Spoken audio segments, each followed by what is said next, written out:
I was in the DMV area and ran across an amazing Cuban restaurant that I have to share with you guys. So in this video, we'll be meeting with the owner and trying some authentic Cuban foods that you can't get anywhere else in the DMV area, but at Cuba de Ayer. So tune in, stick around, and we're going to jump right into it.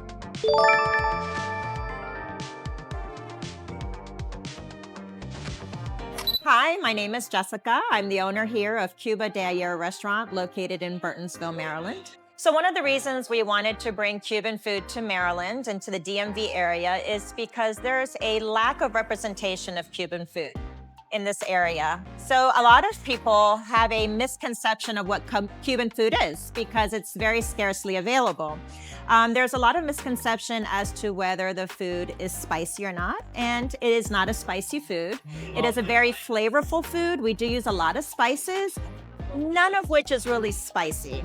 And the other misconception is that maybe we offer, tortillas or burritos, more Mexican style, and we are not that either. We don't have any of those items. We concentrate mostly on rice, beans, plantains, and a protein. Our staple is actually pork.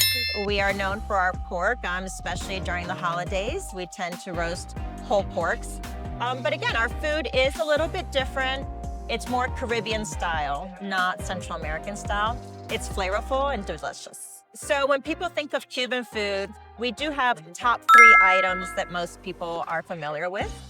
We have the Cuban sandwich. A lot of people have an adaptation of the Cuban sandwich, which is consistent of bread, roasted pork, ham, Swiss cheese, and mustard. That's the staple.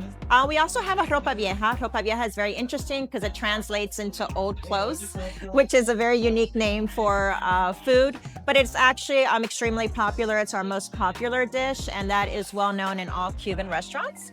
And then we're known for our pork. So we have a pernil, which is a roasted shoulder. And what we do is that we marinate a shoulder for a minimum of 48 hours. Make sure those flavors are very infused into it. And then it slow cooks for about 8 to 10 hours in the oven. And then once it's slow cooked, we slice it and put it in the sandwiches, and also served as a main entree. And again, that is what we would like to do or eat at our holidays. Okay, so I am here sitting down at the table with this amazing menu. Now, the menu here is big. There's no Cuban dish here that I have not seen. There's no Cuban dish that you can name to me that's not gonna be on this menu. I promise you. If you want a Cuban sandwich, you got it. You got a churrasco. If you want a churrasco steak, you got it. If you want a tres leches cake, empanadas, everything is here. So people like me who have a hard time deciding, menus like this make me nervous. Very nervous, because I'm like, what do I try? I don't want to have to end up going home with 30 packages of food, but I might just have to. So stick around, and we're gonna be trying some food. Okay guys, so you might be asking, Nathan, how do you eat something so beautiful? Look at this thing. One bite at a time is all I can say. And I'm going to try to take a bite out of this. The shrimp, the avocado, all of this looks amazing. I'm gonna go ahead and just use this lemon. Let's get some lemon action going. Beautiful.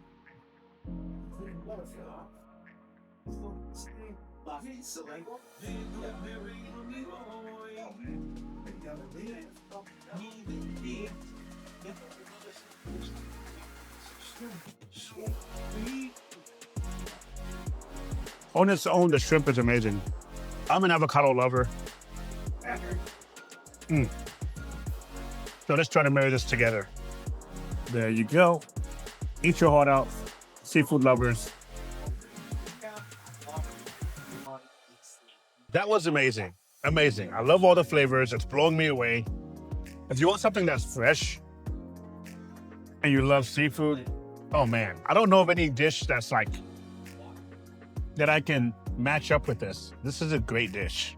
And next is going to be the empanadas. Check those out. Empanadas here are really good. If you're wimpy, go with the cheese, but seriously, you don't go to a Cuban place for cheese empanadas. It's hey, give me an empanada with Nutella in it or something. No, nobody wants that.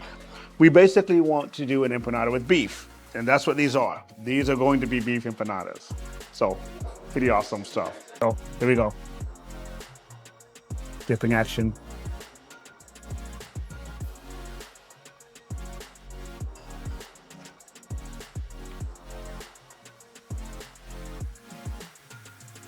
I was wrong. I had the beef empanadas last time. Today I'm having the chicken. This chicken empanada is amazing. Crust is golden, crispy, flaky. It's not too hard, not too soft. The sauce has a kick to it. Cuban food is not necessarily known for being spicy. So one thing people have to understand is that this is Cuban. It's not Mexican.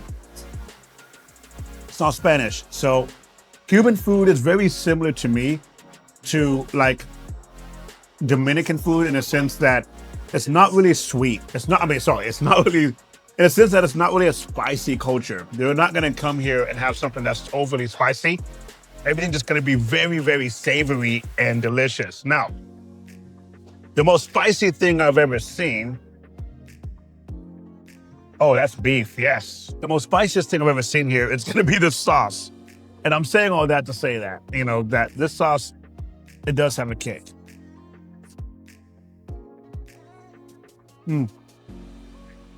Beef is still king. Love it, love it. Now it's time for the main events. The first dish is going to be this Ropa Vieja. I have already started eating this dish. I was kind of like thrown off by it. Beautiful dish. Beautiful plantains, beautiful black beans, the rice. Now, you can get your rice mixed with the black beans and the rice, or you can get it separated. I've had it mixed. I love it. But some people like the saucy rice. So you get it separated and you pour the beans over the rice. Everybody knows that, okay? Don't just eat the rice. So, but anyways, this dish is a tomato-based shredded beef dish. All right, so here we go. Going with this dish. Check that out. Delicious.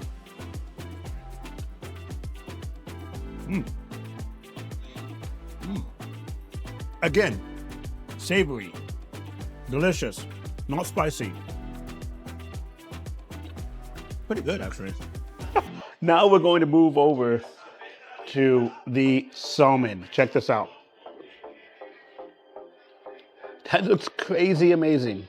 It is basically a grilled salmon. It's coming with rice, it's coming with beans, it's coming with frites, the fried plantain that she talked about. So it's topped with avocado, scallions, cilantro, tomatoes, corn. Gotta try this. It's a beautiful dish. If it's anything like their shrimp and avocado, I'm going to be pretty much in heaven with this. All right, there you go. Looks amazing. Okay. Wow. Yeah, the fish, it's almost like a guacamole on top of a salmon. The avocado chunks are so thick. They come out screaming. They do. Salmon's done perfectly. It's seared on the outside, soft on the inside. This is good stuff. Wow. Wow, wow, wow, wow, wow. If you don't like, hopefully you watch, if you're watching this channel, you like meat, but if you want something more fresh on the lighter side, this isn't it. I'm joking. It is very heavy, actually. But if you want something more fresh, salmon is a great choice. Here, which is the Churrasco steak. Churrasco steak is a Cuban favorite. If there is a Cuban restaurant without a Churrasco steak, run away. It's not Cuban. But one thing about a Churrasco steak that I have to say is that a lot of Cuban restaurants have told me, hey, try our Churrasco steak, and it was not done so well to the point where I couldn't chew through it. Churrasco steak Looks pretty awesome. Mm.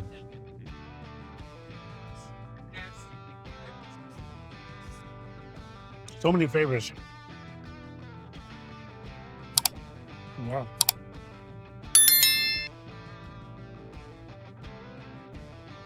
I love it. Oh my goodness. Now, it comes with the chimichurri that you practically don't even need because the steak is so good. I'm gonna try it with it though. The chimichurri, you can look in there, you can see that it has garlic, it has, you know, obviously cilantro, lime. It's a pretty good looking chimichurri. A hunky, like a thick chimichurri. All right, Churrasco, chimichurri.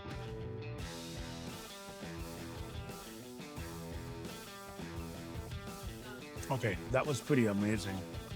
This chimichurri is, I mean, this Churrasco steak's getting better and better. I'm supposed to move on, but it's getting better and better. I don't know why. The second bite was better than the first, so I'm just gonna go for a third. See if I can keep getting better. Check it out.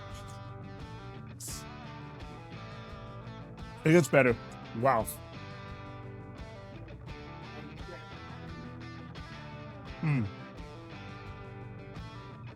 Now, goodness, that is good.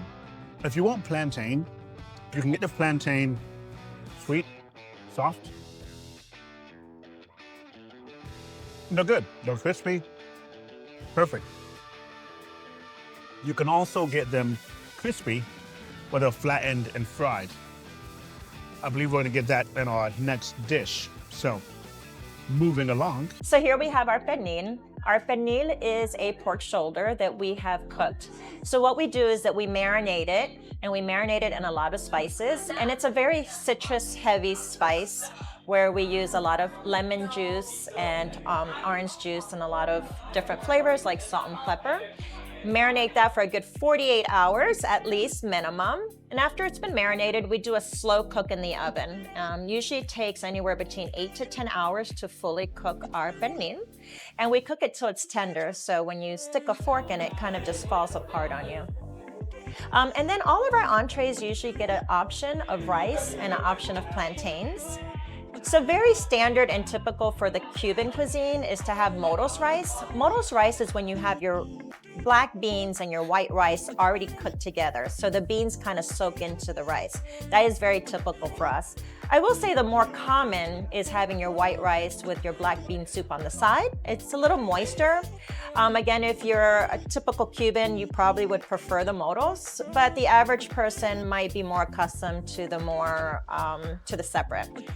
In terms of plantains, so most people are very familiar with the sweet plantain. The sweet plantain is called maduros. And maduros is the ripe plantain, which is very standard and common for us to have with every meal. But in the Caribbean, you're also going to use the plantain in the green form. And what that means is that the plantain hasn't ripened at all. So it's got more of a starchy flavor. Again, it's very typical in the Caribbean islands. And the way you standardly would eat that is by adding a little bit of salt to it, kind of like a French fry. It enhances the flavor, and it's very delicious. Lastly, we're gonna talk about the pernil. Check that out. Looks pretty amazing. So, like she said, they cook this. Wow. The pernil is very unique. It's like a Cuban roasted pork. It's been marinated in orange juice. It's tender. It falls apart at the touch and mixed in with these onions, seasonings. This thing looks crazy. It tastes amazing. And then you can't go wrong with desserts. Cubans have an absolute sweet tooth. We're very known for our flan, and we have an amazing homemade flan. But we also like to make our variation of tres leches. Tres leches is not originally Cuban, but we have adapted it, and we make an amazing tres leches, and can't go wrong with the rum cake. Okay, guys, so first things first. We are going to be trying this flan. Check that out. That looks awesome. This is Cuban flan, very creamy, like not necessarily Very, very creamy. I mean like butter. But there was no flavoring, there was no additives. It's just straight up flan. Oh my. Oh my. It's buttery. It's sweet. I don't know what to... Oh my goodness. This is the best flan I've ever had in my life. This is the best flan I've ever had, seriously, in my life. Sorry for all those watching, if you've made me flan before, you guys gotta come here and try this. The texture is like butter. It's soft, but not so soft that it's not chewy, but not so chewy. It's like melts in your mouth slowly. I gotta move on. I'm gonna eat the rest of this thing. Leah, if you're watching, you might get some, you might not. I don't know if it's gonna make it home. This may not make it home, so I apologize in advance, Leah. Next, rum cake. So this is the rum cake. I don't always eat rum cake, but when I saw this one, I was a little bit thrown off by it. It's a yellow rum cake. In Jamaica, you do rum cake, it's normally this dense brown cake that's just 10 pounds of rum. This seems a bit lighter. I take that back. The rum is strong, but it goes away. You get a hit with the rum and it's like gone. Huh? I like it. I like it. It's not overbearing. If you know what I'm talking about, you guys who pour the rum all over the cake once it's done. It's not overbearing, it's not dense. It's flaky, it has an amazing glaze over it. I'm not sure what this sauce is. But the sauce seems to be rum-based. That's the rum-based sauce. And that's where the rum cake comes from. The cake itself doesn't have a lot of it in there. Pretty good though. Pretty good. A show for me, tres leches. My sister-in-law makes the best tres leches in Georgia. If you want to try tres leches, call Marlene. But this one never fails. Delicious. It's not too sweet. It's creamy. It's milky. It's just a perfect balance. The desserts, I would say, are definitely comforting. So if I want some comfort food, I want to come here. If you want to try some Cuban food, that's the best in the DMV. Don't miss these guys. Burtonsville, Maryland, on the outskirts of DC. We are open Tuesday through Sunday, 11:30 to 9. And then on Fridays and Saturdays, 11:30 to 10. We are closed Mondays, so please don't come on a Monday. So far, this has been a crazy experience. We've tried fish, we've tried pork, we've tried chicken, we've tried beef, steaks, empanadas. I'm still going crazy over these things here. Let us know your experience. So thank you guys for watching, and we'll talk to you later.